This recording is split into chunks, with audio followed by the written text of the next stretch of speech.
Ok, la dernière vidéo donc sur le gainage, donc un point qui est très important pour moi. Je parle beaucoup de gainage.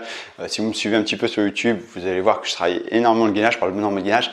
Le gainage, c'est quoi le gainage? Le gainage, au-delà du ventre plat, si on serre le ventre, donc le gainage, c'est les muscles profonds du transverse. Le transverse, c'est les muscles qui entourent le tronc, donc sous les abdos. Donc il y a les abdos, la tablette de chocolat, le grand droit de l'abdomen. Et en dessous, le transverse, c'est les muscles profonds qui entourent toute la sangle abdominale. Bien fait, permettent d'aplatir le ventre, de resserrer le ventre et de maintenir la posture. Donc il y a un côté intéressant santé, parce que de toute façon vous essayez de serrer le ventre le plus possible, naturellement vous allez vous auto-agrandir, donc le dos est mieux maintenu, déjà d'une.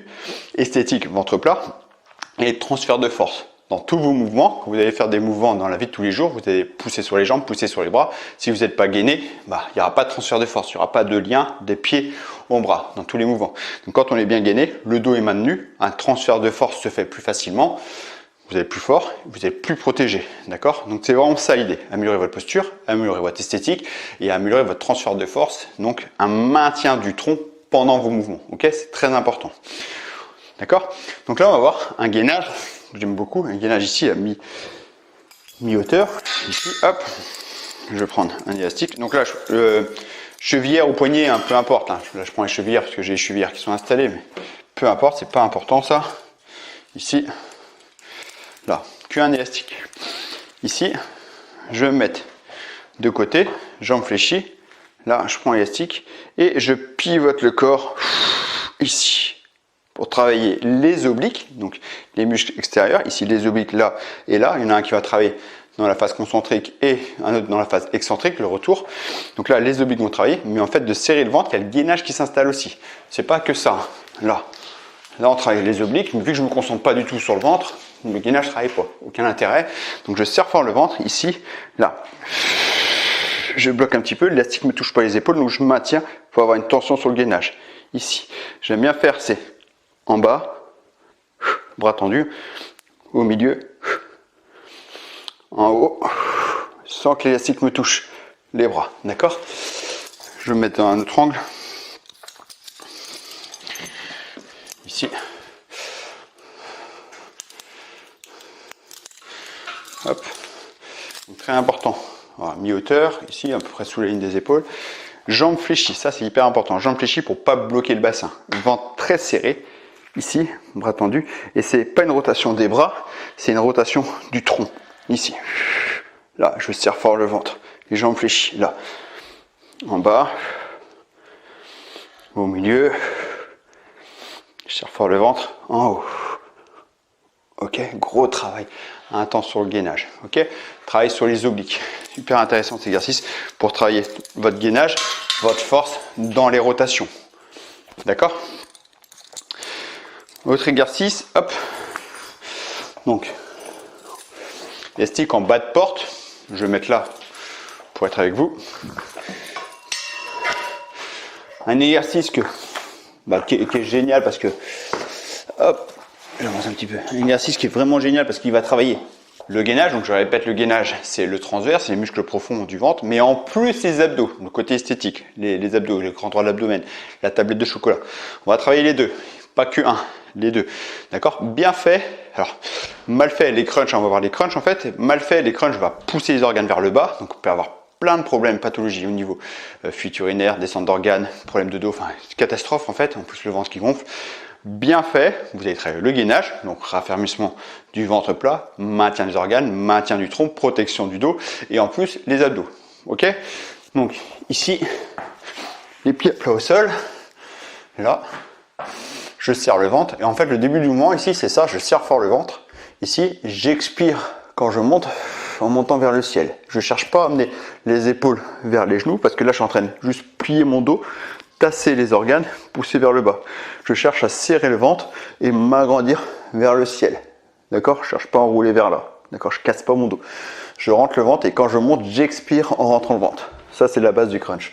Ok? Et le menton baissé pour ne pas me faire mal au cervical. Là, je prends l'élastique. Hop. Là, j'écrase. Je mets une tension dans l'élastique. Bon, l'élastique est fort. Ici, j'ai enlevé un élastique pour bien le faire. hop. Alors après, on peut mettre un peu de tension, mais là, je ne vais pas mettre trop de tension parce que je vais bien le faire et je vais vous parler en même temps. Ici, là.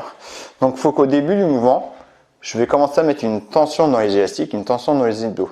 Vous voyez, les mains ne sont pas au-dessus des épaules, sont au-dessus du ventre.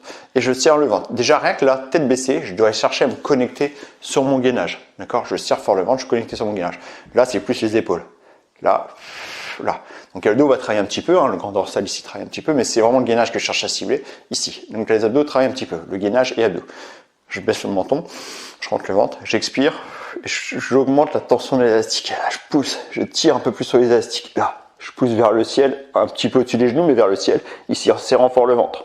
J'inspire, je reviens, je contrôle mon élastique. Vous voyez, mon élastique reste au-dessus des ventres, vous voyez, au-dessus des côtes en fait. Là, ils ne viennent pas là, ici. Je tends les bras, là. Donc j'ai une tension constante, ici. J'augmente la tension, j'écrase le ventre. J'inspire, je reviens et je garde cette tension élastique. Vous voyez, la tension augmente, la tension de l'élastique augmente, la tension de l'élastique diminue, mais elle reste toujours ancrée, d'accord? Donc faites attention de ne pas faire ça. Ici, c'est assez dur, ça. Parce que là, en effet, je garde une tension de l'élastique, mais les mains ils bougent. Bah, là, je ne travaille plus, ok? Donc ici, j'ai une tension forte, une tension qui augmente. Je reviens, l'élastique diminue, mais je garde une tension forte. J'expire à la montée. Là, l'expiration, c'est très important. J'expire quand je monte en écrasant le ventre. Je le fais pas vite. J'inspire quand je reviens. Ok? Vraiment un exercice qui vaut le coup d'être travaillé parce que vous travaillez l'esthétique et le gainage en plus. C'est vraiment génial. Quand on veut vraiment travailler, bah, la tablette de chocolat, c'est le top. En fait, c'est vraiment un super exercice. En gainage, ce que j'aime bien, moi, c'est le gainage fonctionnel, c'est-à-dire des gainages. Là, c'est pas un gainage fonctionnel, là, c'est un travail d'abdos esthétique, un maintien de gainage. Gainage fonctionnel, c'est un peu ce qu'on a vu tout à l'heure, la rotation, c'est-à-dire un mouvement qui soit transférable dans le quotidien, parce qu'on va faire des rotations avec un maintien du gainage. Là, on va voir un gainage avec instabilité, d'accord? Donc, c'est-à-dire, je vais être instable, mais mon tronc, il bouge pas. Gainage classique.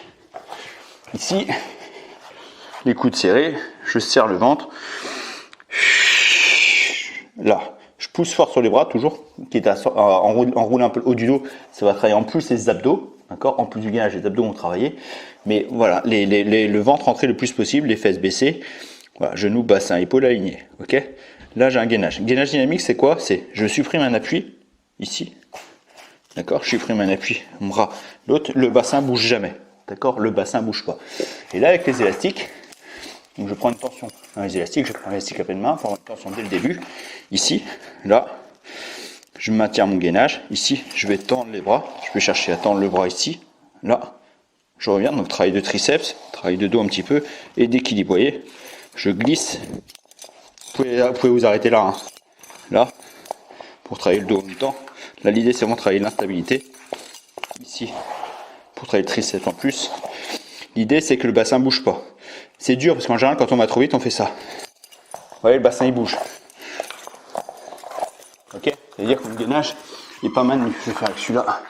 Il est un peu plus dur. Et j'ai pas les poignets qui vont me bloquer. Ici, vraiment important, je gaine. Ici, là. D'un côté, de l'autre, sans que le bassin bouge. Si je suis à l'aise, je tends le bras. Ok? Ça, c'est l'un de mes gainages que je conseille à tout le monde, le plus important. Quand on maîtrise ce genre de gainage, on a un gainage fort. On a un gainage qui sait se tenir malgré qu'on soit en instabilité. Et quand on est plus à l'aise, on augmente l'instabilité. Ici, les jambes tendues, hop, donc cuisses un peu écartées pour être plus stable, jambes tendues. Et pareil, ici, hop, d'un côté, de l'autre. Et le bassin bouge pas. Ok? Alors, allez-y par étapes. Je vous conseille vivement de vous filmer pour percevoir si votre bassin il bouge ou pas, parce que souvent notre schéma corporel n'est pas forcément bon, c'est assez compliqué. Donc moi en général, le conseil que je vous demande, que je donne quand on est à genoux, c'est savoir glisser, revenir et sentir est-ce que ça a bougé ou est-ce que ça n'a pas bougé, d'accord? Pour savoir placer votre gainage aussi, je serre les coudes à peu près largeur épaule, je rentre le ventre, et quand je veux pousser les coudes bien sous les épaules, et quand je pousse sur les bras, le bassin se lève en même temps. D'accord? C'est ça un gainage. On ne fait pas ça. Souvent c'est ça l'erreur. Allez, les fesses en arrière. Je pousse, tout se lève en même temps. et je suis à l'aise, je tends une jambe, je tends l'autre.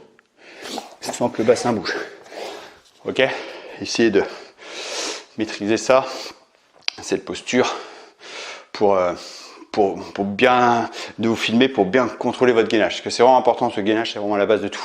Ok, même si avec les élastiques, à chaque fois tous les exercices que je vous ai proposés, il y a beaucoup d'exercices de gainage, votre gainage va naturellement progresser. Après, si vous prenez un de mes programmes, bien sûr, tout est fait pour que votre gainage il progresse, parce que c'est vraiment la base de tout. Vous allez, en plus de votre objectif, vous allez avoir un gainage beaucoup plus fort, c'est obligé, parce que c'est ce que je mets en avant tout le temps. Ok, donc là on va voir un autre exercice, un exercice sur les obliques, un gainage traditionnel, celui-ci là, vous connaissez sans doute, sur le coude. Ici, je me repousse du sol, donc je commence avec un genou au sol. Là, je lève bien le bassin, d'accord, le bassin est bien levé et je serre fort le ventre. Ici, je pousse fort sur mon coude pour pas m'écraser sur l'épaule. Là, c'est un gainage sur les obliques, la taille ici, d'accord. On est à l'aise, les jambes tendues ici et je monte. D'accord? Ici, c'est plus dur. Ok? Là, maintenant, on va faire la même chose. On va travailler un peu plus l'instabilité. Donc, beaucoup plus fort. Là, en général, on peut mettre pas mal d'élastiques quand on est à l'aise. Bon, là, je vais vous montrer avec un seul. Ici, je vais mettre les deux là. Ils sont à portée de main. Ici. Là. Donc, l'idée, c'est ça. Je vais mettre de côté. Là, je vous montre d'abord sur le genou. Je lève. Ici. Et je tire. Donc là, je vais travailler le dos. Le tirage, le dos, mais quand je tire, l'élastique, lui, il peut me ramener. Il me ramène devant. Donc, les obliques travaillent en même temps. Ici, donc sur le genou d'abord, et la jambe la plus proche du sol, je peux la mettre un petit peu devant pour m'équilibrer, pour être un peu plus stable. Ça travaille quand même, hein. Ça travaille énormément. Ici, là, je suis à l'aise, je fais les deux jambes tendues, et pareil, la jambe la plus proche du ciel, je la mets devant, je pousse fort sur mon bras, et je tire. Là, je m'agrandis bien, je bloque un petit peu, je relâche. Vous voyez, bon là encore comme pour le dos, j'ai tendance à inspirer pendant l'effort parce que je veux vraiment ouvrir la cage thoracique. D'accord? Ici, je cherche vraiment à ouvrir la cage thoracique pour cibler bien le dos comme il faut. Sinon, je vais être ici. Même si je suis ici, mon gainage va travailler. Mais là, je suis pas sur le dos, sur le roulement de l'épaule. Donc ici, et je bloque. L'élastique veut me tirer. Je résiste. Donc à gauche et à droite, bien sûr. Ok? Là, pour travailler les obliques. Donc, je vais vous montrer différents gainages sur les obliques, sur les abdos, gainage ventral traditionnel, travail d'obliques pour stabiliser ici. Là, je vais vous montrer un exercice pour les lombaires. Alors, normalement, ça se met en bas de porte, mais pour que vous puissiez me voir, je vais mettre ici. Hop. Donc, avec les poignets ou l'élastique dans les mains, gainage lombaire. Hop. Ici, mon élastique il est un peu haut, hein. C'est mieux. Je vais le mettre en bas. L'élastique il est en haut. Il faut vraiment qu'il soit en bas. C'est quand même beaucoup mieux. Ici, là, je garde les jambes tendues, je me redresse, je serre fort les fesses et je tends les jambes. D'accord? Les pieds n'ont pas besoin de se lever haut, hein. On peut même rester au sol. Les pieds peuvent même rester au sol. Ici, j'abaisse les épaules. Là, je sors la tête des épaules. Là, un travail gainage lombaire et gainage travail de dos classique. Je suis à l'aise, je lève les jambes tendues. Consigne la plus importante ici pour pas se faire mal au dos, c'est jambes tendues. Si je fléchis les jambes, je vais avoir tendance à surcambrer le dos et là je vais me faire mal au dos. Donc je tends les jambes le plus possible, même si les pieds ne décollent pas du sol, les genoux ne décollent pas forcément beaucoup du sol, ça dépend de chacun, on n'a pas tous la même mobilité. Donc là je tends les jambes le plus possible, je veux vraiment m'agrandir. Ici, j'abaisse les épaules, ici. Et mouvement, vous voyez, doucement, toujours, je contrôle le mouvement. Je fais un petit temps mort ici, je reviens. Ici. Là. Ici. J'abaisse les épaules, je maintiens un petit peu ici. Après pareil, on peut faire aussi là pour travailler les triceps en plus, mais c'est plus dur d'abaisser les épaules, je trouve, ce mouvement là. C'est pour ça que je préfère rester là, pour vraiment travailler l'abaissement des épaules et le dos en même temps. Ok. Voilà un gainage classique sur les lombaires. Alors à savoir que dans beaucoup d'exercices, par exemple dans les épaules, quand je vous ai montré le Y, il y a un gros travail sur les lombaires. Sur l'exercice sur le dos, il y a beaucoup d'exercices sur les lombaires. Dans les jambes, soulevé de terre ou autre, beaucoup d'exercices sur les lombaires. C'est important de bien travailler les lombaires. C'est pour ça qu'en général, on travaille un petit peu plus le gainage, parce que déjà dans beaucoup d'exercices que je propose en tout cas, il y a toujours une action sur les lombaires. Donc le gainage, il faut équilibrer pour pas que le lombaire soit trop fort par rapport au gainage. Il faut vraiment avoir un juste milieu d'équilibre entre les deux pour avoir une bonne posture et pas de problème de dos. Voilà, vous avez encore pas mal d'exercices à faire. Donc bien sûr, avant de passer à l'élastique, on fait sans rien. Hein. On fait d'abord ici, déjà à la base, c'est jetant les jambes le plus possible, paume de main vers le sol et près du corps, ici. D'accord? Je lève pas la tête, vous voyez, les cervicales, vous pouvez le plier, ici, nuque alignée, et je maintiens. Je suis à l'aise, j'ouvre. Je suis à l'aise, je vais chercher à faire le mouvement sans rien ici. Là. D'accord? Et après, je suis à l'aise. Un élastique très léger, un élastique un peu plus dur. Petit à petit, j'avance. Ok? Voilà tout l'exercice. Alors, encore une fois, je vous invite à aller voir les séances types que je vous propose. Et bien sûr, après, si vous voulez vraiment progresser, je vous invite à aller voir les programmes que j'ai, le programme que je propose pour être sûr d'être dans votre objectif. Parce que, comme je vous l'ai déjà dit, un programme de muscu, c'est pas une séance. L'addition de séances, l'addition d'exercices, ça fait pas une séance. L'addition de séances, ça fait pas un programme. Un programme, ça se construit avec un objectif, avec des exercices bien précis, dans un ordre bien précis, pour que ce soit équilibré, pour que le corps travaille dans son ensemble et qu'on progresse progressivement. D'accord? Chaque fois dans les programmes, je cherche à vous amener d'un point A à un point final, d'accord? Par étape, d'accord? C'est compliqué à construire un programme. Donc, vraiment réfléchissez à ça, à passer par un programme pour vraiment évoluer. Si vous voulez pas passer par un programme, j'ai plein de séances vidéo gratuites, mais c'est des séances, au moins vous avez des séances bien faites, équilibrées. Faites attention à ça. C'est pas parce que ça, c'est une erreur qu'on voit souvent en muscu, c'est parce que vous allez avoir des résultats en un mois, 6 mois ou un an que c'est forcément bien. D'ailleurs, moi, en coaching, j'ai la majorité des gens qui viennent me voir, c'est des gens de minimum 40 ans. Souvent, c'est ça, 40 ans. Ils ont fait beaucoup d'années de muscu et finalement, des pathologies arrivent et donc ils viennent me voir parce que les problèmes viennent pas tout de suite. Il y a les accidents directs à cause d'une mauvaise posture sur un mouvement où là, ça blesse. Mais des fois, les postures sont bonnes. Mais le programme n'est pas bien fait, qui va créer des déséquilibres musculaires. Et des déséquilibres musculaires créent des pathologies plus tard. Donc faites attention à ça, d'accord? Faites vraiment attention à ça, essayez d'équilibrer, travaillez votre gainage, votre posture, faites les mouvements lentement pour bien maîtriser les mouvements. Et voilà, j'espère vraiment que cette série vidéo vous a plu. N'hésitez pas à me faire un petit message pour me dire vraiment si vous avez aimé ou pas, ça me fait toujours plaisir. Et voilà, c'est tout. Et je vous dis à très bientôt, prochainement, peut-être dans un de mes programmes. Je vous retrouverai dans un de mes programmes bientôt. Allez, ciao, continuez à vous entraîner.